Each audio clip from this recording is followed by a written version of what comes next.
What's up, guys? It's me, it's the movie lover here today. So we're going to be going through the Oscar predictions now that it's almost November. So let's breeze through them. So for Best Picture, I have number 1, The Brutalist, number 2, Anora, number 3, Dune Part 2, number 4, Emilia Paris, number 5, Conclave, number 6, Sing Sing. 6 of these I'm pretty sure will get in. I'm very fairly confident in them. And now it's a 7, 8, 9, 10 spot where I'm going to be playing around a little. So Nickel Boys, I'm just going to put that in, assuming it gets Critics' Choice and PGA and all the necessities it has. And then I'm going to have a little risky pick, and I'm going to put The Seed of the Sacred Fig. I feel Drive My Car. I feel a separation if that actually happened. I feel another round from this, but actually making it into picture. I don't know why, but at first I was a bit of a doubter of this, but now that I'm thinking more about it, I feel like given how weak this year is when it comes to the Best Picture lineup and how much or how little blockbusters there are, I feel like an indie like this can really squeeze in through that narrative, and people will want to award this director and filmmaker. So I'm going to put it in there, A Complete Unknown. So I bumped A Real Pain out. I feel like I just have to listen to intuition that A Real Pain isn't going to make it a Best Picture, but just Screenplay and Acting Awards. So I'm going to put A Complete Unknown as the Searchlight spot instead, hoping that Searchlight actually knows how to campaign this film well, and knowing that Timothée Chalamet and Edward Norton are going to come along with the ride. And then I'm going to put a Gladiator 2 now. The Oscar expert and a lot of other pundits are putting this out of their predictions. I'm going to put it in. I don't know why, but I feel like a blockbuster like this will get it in. I don't feel like it's going to clash with Dune Part 2. People said that about Top Gun Maverick and Avatar 2, but they both squeezed in. My only worry is box office and the critical reception and how much of a lasting impact it's going to have, and how much or how little Wicked's going to overshadow this. It really depends, but for now, I am putting Gladiator 2 here. And then we have Blitz and A Real Pain out of the bubble, because I feel like these movies, A Real Pain has the passion, Blitz doesn't have the passion. I feel like Blitz is just going to slowly fade away, hoping this prediction's right, because it's a really boring Best Picture lineup if Blitz is there. And I also have The Substance creeping in. That could replace A Seed of the Sacred Fig as the international player. Not really international, but the weird pick, the promising young woman type of pick. But even then, I feel like it's way too obscure and weird to actually get into Best Picture, like some pundits are predicting. So that's where I sit on it. Best Director, we have Bradley Corbett, Sean Baker, Denis Villeneuve. I have nothing else to say about that. Bradley Corbett's probably going to sweep the season, I believe. And then I have Ramel Ross for Nickel Boys. I feel like the DGA might not go for it, but I feel like the Oscars will end up kind of... Oh, wait, sorry. I'm just going to delete that, correct that real quick. There we go.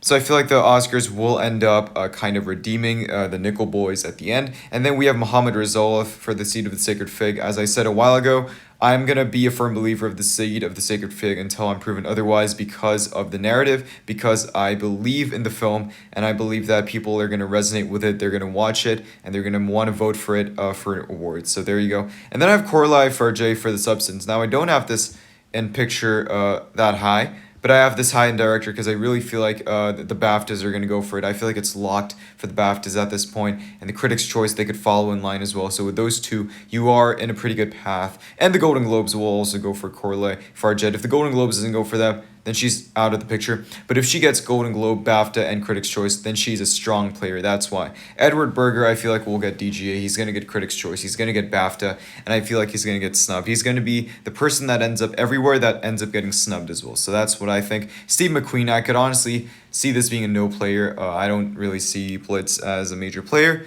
And that's it. So for Best Actor, I have Adrien Brody for The Brutalist. He's going to, like I said, I'm really proud of this prediction because I predicted this way back then when The Brutalist wasn't even out yet. It's going to sweep. He's going to get Critics' Choice, Golden Globe, BAFTA, and SAG. He's just going to sweep every single award. I'm sorry for those believing in Ralph Fiennes. I just think that Adrien Brody, he arguably gives a towering performance and the best of his career. He's going to sweep for this. Ralph Fiennes for Conclave is going to get in. He's a lock at this point. Common Domingo for Sing Sing is also a lock. Timothée Chalamet for A Complete Unknown looks very promising. And this Best Actor field is very weak, so I think he's just going to automatically get in if he gives a decent performance. He doesn't even have to give the best performance per se. He just has to give a performance that's good, that's charismatic, and that people are going to like, and especially the biopic hive in the Academy that nominated Elvis and Bohemian Rhapsody will really go for A Complete Unknown. And number 5, I have been a doubter of this, but I put it back in recently after The Apprentice didn't really make a splash. I have Daniel Craig for Queer, and that is because Honestly, the fifth slot can go anywhere, but I feel like the critics are gonna go from the BAFTA's gonna go from the Golden Globe's gonna nominate him. I don't know about SAG. SAG's probably gonna go Paul Mescal, and with that, I think he's just gonna get in with the British support, and he is arguably giving the career performance in this film. And Daniel Craig, everyone knows about him. The only problem is that Queer would be a low nomination, but this would be more like an After Sun nomination because of how weak the category is. So it really reminds me of that. Paul Mescal for Gladiator 2, I'm hearing he gives a star-making performance, and I actually do see SAG going for this, but I don't think he's going to get in, unlike his co-star Denzel Washington, which we'll talk about later. Sebastian Stan for The Apprentice, I need this to happen. I want this to happen. He is so good in The Apprentice. If Christian Bale can get nominated for Vice or in the winning conversation, this guy should be a lock for a nomination at least. But I don't know why I feel like The Apprentice. I mean, it depends. If Trump does end up winning the election, I feel like he will get nominated, but right now, it doesn't seem like that's going to happen. Glenn Powell for The Hitman, I'm just going to explain this for a little while. If he wins Golden Globe Comedy, which he has a very good shot, and he gets, like, Critics' Choice and SAG, I could see him getting the fifth slot. Because Glenn Powell, if Netflix runs the campaign well for him, I could see him getting in for Hitman, because Netflix in this category doesn't really have much contenders other than Glenn Powell. So if they run a campaign, he gives a performance that would get nominated. But we'll see about that. Best Actress, Mikey Madison's gonna, I don't know if she's gonna win, but I feel like she's gonna get nominated. Carla Sofia Gascon, Emilia Paris, those two are locks at this point. Angelina Jolie Maria, I'm not that sure she could get snubbed, but she's giving arguably a towering career best performance, just like Adrien Brody, so she's getting in. And then we have Demi Moore for The Substance. I didn't have Substance at director and picture. I believe in the support for Demi Moore for The Substance. I believe that her industry friends are going to push her, even with the film being very grotesque and hard R-rated. I mean, Demi Moore is a fan favorite of many of the Academy voters, and they probably will be rooting for her comeback narrative as this woman in The Substance who is also going through stuff that the actresses in Hollywood can relate to when it comes to their physicality. So I feel like Demi Moore for The Substance, and people are calling her role fearless, they're calling it brave, which is exactly what the Academy wants to honor. So I'm honestly pretty confident in Demi Moore at this point. And number 5, I'm playing around a little. I'm not going to go for the stereotypical top 5. I'm going with Maureen Jean-Baptiste for Hard Truths. It's Bleecker Street. They got Viggo Mortensen nominated. They got Trumbo nominated. I could see this happening with BAFTA Golden Globe combo. I could literally see this happening from a mile away. If it doesn't happen, then that means my hard risk didn't pay off, but it's fine. Number 6, I have Saoirse Ronan, The Outrun, which I'm really tempted to just put in, but I don't see a lot of buzz for Outrun. I don't think she's giving the best performance of her career, so I don't know why they'd nominate her. Same reason for Amy Adams on why she's not in here, and Nicole Kidman, actually. And the fact that Baby Girl is not going to get anywhere, it's not going to... I don't know why people are predicting Nicole Kidman. I don't think Nicole Kidman's going to happen. Fernanda Torres, I'm still here, I could actually see happen for this, because she has that international narrative. She could be like the Isabelle Huppert. She could be like her own mother not getting nominated for the Oscar. But I still need to see more buzz around this for me to fully predict it. Tilda Swinton in The Room Next Door. I had a dream where this just happened, like as a surprise, like just BAFTA, and this just happens. But we'll see if that comes true, because I believe that she gives a performance worthy of it, but she would have gotten in if she was ran in Best Supporting Actress. Best Supporting Actress, so I did have the narrative that Clarence Macklin for Sing Sing was going to win, and I still think it could happen, but for now I'm going to predict Guy Pearce, because I think he's more of a lock. The top 3 actually I think are all locks. Kieran Culkin I could see getting snubbed, but I'm hearing he's really great in Real Pain, so I think he's just going to get in. And then I have Edward Norton, A Complete Unknown. Sight Unseen, because I think he's going to give a really good performance, and since I have A Complete Unknown in picture, I think that's going to take him and Timmy along for the nominations. Stanley Tucci for Conclave looks very good, but I think he's just going to happen if Edward Norton or Kieran Culkin gets snubbed. Jeremy Strong for The Apprentice, if he gets in, it's purely out of performance because he gives such a good performance. And then I have Yuri Boso for Anora. I heard he has a really scene stealer moment, and he's the heart of Anora. So if they really want to go Anora party and they want to go hard for it, they could go for this performance. Best Supporting Actress, Zoe Saldana, Felicity Jones are locks. Top 2 are locks. I don't know who's going to win, but let them duke it out. Saoirse Ronan for Blitz, I have in instead of The Outrun. And Juno Ellis for Nickel Boys. I have Nickel Boys in picture, and I heard she's really good as well. And then I have a little controversial pick here. Isabella Rossellini. People are saying she's not in a lot. I don't care. I feel like she's just going to get in out of name check. I feel like people are just going to check. Oh, Isabella Rossellini. Okay, you're going to get in. And then we have Selena Gomez, who I'm really tempted to predict, actually. But I don't think she's going to overcome that celebrity status yet. And then we have Daniel Deadwyler, who a lot of people are predicting is going to win. I'm going to say that she's not going to make it in at all. She's not going to have any chance to make it in. The piano lesson, I feel like, is just a no-starter at this point, and I don't know why so many people are predicting her. She got snuffed by Sumford Till, and I'd argue that that's a safer performance than this, so no one's going to see the piano lesson. Honora, Brutalist, A Real Pain, I feel like are very safe for nomination. And then I have The Seed of the Sacred Fig. I have this going in picture. I feel like it's going to get that Drive My Car treatment. I feel like it's just going to, get into screenplay, director, picture. It's going to get that narrative. And I have The Substance. I was battling between this and September 5, but I'm just going to put The Substance in because I just feel like it's going to happen. It won Best Screenplay at Cannes.